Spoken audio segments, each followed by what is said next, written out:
AC ഷുണ്ടേഴ്സ് ഫൗണ്ടേഷന്റെ ഭാരവാഹികളാണ് ഞങ്ങൾ. അദ്ദേഹത്തിന്റെ സ്മരണ നിലനിർത്താനും ഇന്ത്യൻ ഭരണഘടനയുടെ സംരക്ഷണത്തിനും പ്രചാരണത്തിനും വേണ്ടി പ്രവർത്തിക്കുന്നതിന് ഉദ്ദേശിച്ചാണ് ഈ ഫൗണ്ടേഷൻ രൂപീകരിച്ചിട്ടുള്ളത്. ഇതൊരു ട്രസ്റ്റാണ്. അപ്പോൾ നിരവധി കാലം കേരളത്തിൽ തിളങ്ങി നിന്നിരുന്ന രാഷ്ട്രീയ പ്രതിഭയാണ്.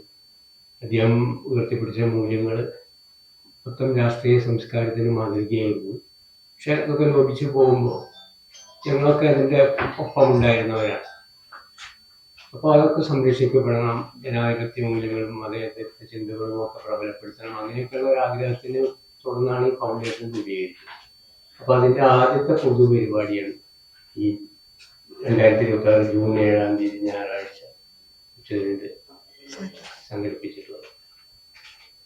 അപ്പോൾ അതോടെ കേരളത്തിൽ ഈ സംഘടന പ്രവർത്തനം ആരംഭിക്കുകയാണ്.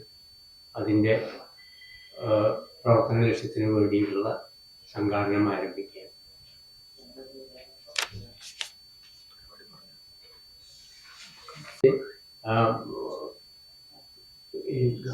ഗാന്ധിസവും ഫാസിസവും എന്നുള്ളതാണ് വിഷയം. അത് അവതരിപ്പിക്കുന്നത് PM ഗോപികൃഷ്ണനാണ് വിഷയാവതരണം നടത്തുന്നത്. പിന്നെ ഉദ്ഘാടനം ചെയ്യുന്നത് NCPയുടെ വർക്കിംഗ് പ്രസിഡന്റ് ആയിട്ടുള്ള ശ്രീ PK രാജൻ മാസ്റ്ററാണ്. രഘു കെ മാരാത്താണ് ഇതിൻ്റെ മുൻ PSC മെമ്പറും NCPയുടെ സംസ്ഥാന സെക്രട്ടറി രഘു കെ മാരാത്താണ് ഇതിൻ്റെ രക്ഷാധികാരി.